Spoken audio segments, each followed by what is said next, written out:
Sitting north of Grand Rapids, Michigan, the small city of Belding was at one time the operator of the third largest silk factory in the entire world before the Great Depression would quash its growth. In 1972, a housing and urban development program geared toward revitalizing the struggling downtown chose to demolish several blocks worth of buildings to enter into the newly booming mall game with the creation of the Covered Village Mall.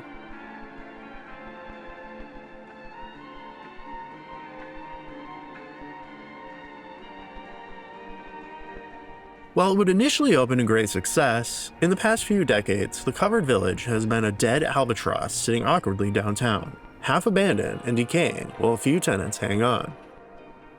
Join us as we explore this retro mall.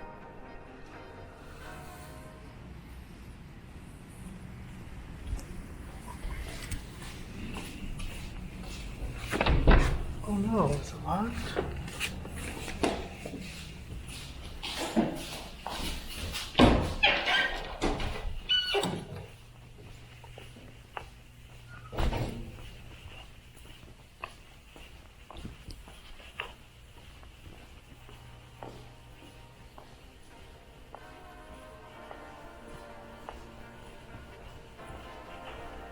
Our story begins in 1966. At that time, Belding's downtown area was largely vacant and crumbling when a piece of masonry from one of the buildings cracked off and killed a woman on the sidewalk below.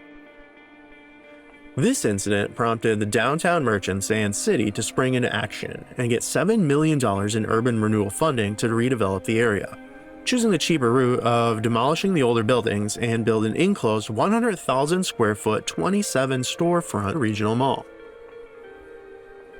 To avoid a costly middleman, each of the downtown merchants would outright purchase their own storefronts in the mall, with the building acting as a condominium association versus the typical single owner who rents the storefronts out. If any fanfare existed when the mall opened in fall of 1973, I could not find it reported in the newspapers, though locals would recall that it was at 100% tenancy and bustling the first few months, seeing coin, stamp, and art shows over its first summer, some of which were noted as expecting 40,000 in attendance. Belding would win the Keep Michigan Beautiful Award in 1974 and was entered into the running for the title of All-American City that year, while the state lottery chose this mall to hold its annual drawings.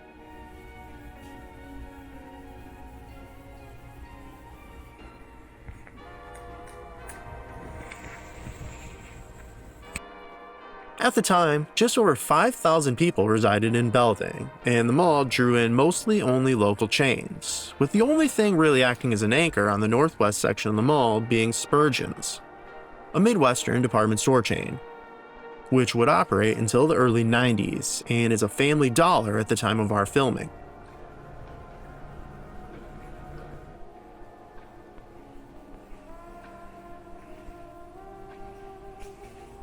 While walking through, I was surprised to notice that many doors to closed sections were just left open, and as I tentatively entered, not sure I would find an employee taking a break or cleaning person around the corner. But as I continued on, I'd find mold growing, which would lead me to believe certain areas are just left abandoned.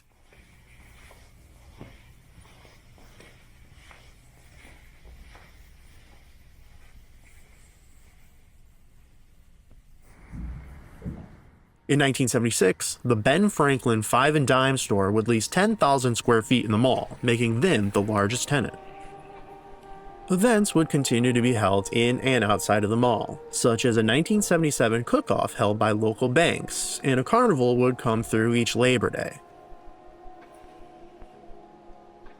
1978's Labor Day would also be the first stop for a collection of 9,000 earrings going on display by the son of Goldie Yeoman, who always wanted to display her earrings, and after she passed away, her son will convert a mobile home into a traveling museum. In 1980, 4 young children were walking home from this shopping mall when a man in a car would abduct one of them, 10-year-old Daniel Litniansky. The following day, her nude body would be found floating in the river about 6 miles northeast of the mall. Police would quickly arrest 24-year-old Alan Shepard, who confessed that after his wife told him she wanted a divorce, he went to the mall to meet a friend, but ended up drinking in the parking lot with a female, went to a party, then returned to the mall parking lot where he attempted to take his own life via overdose, but was left in a blackout, during which time he committed the murder. He is currently still serving a life sentence for this crime.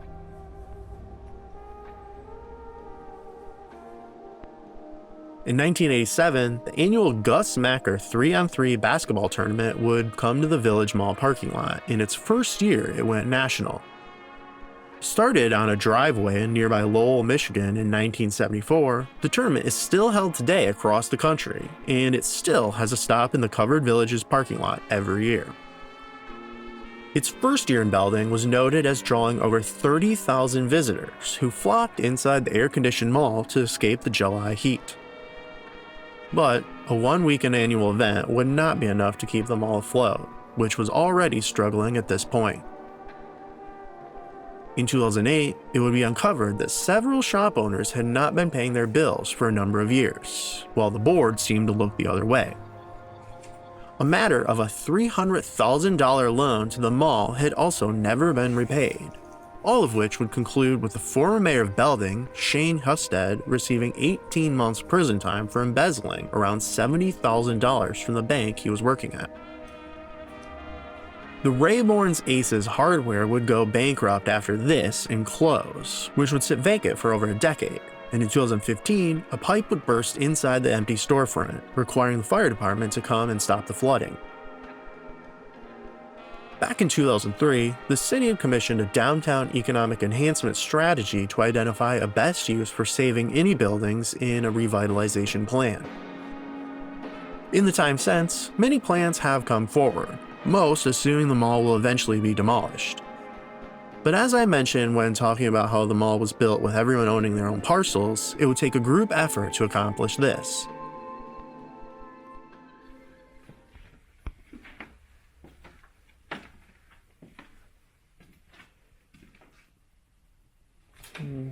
Locker room, I guess.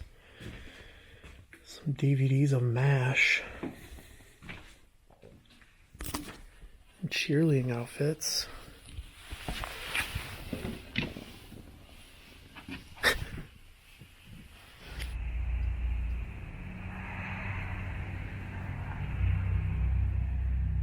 In the time since this footage was captured in early 2023, a slight resurgence has happened at the mall, if you want to call it that. First, Family Dollar would join with Dollar Tree and move into the vacant section just west of the Spurgeon's location, their move uncovering the label scar for that old department store. In November 2024, the Belding Banquet Hall would open in the northern section, and the overgrown planters would be mostly torn up or trimmed.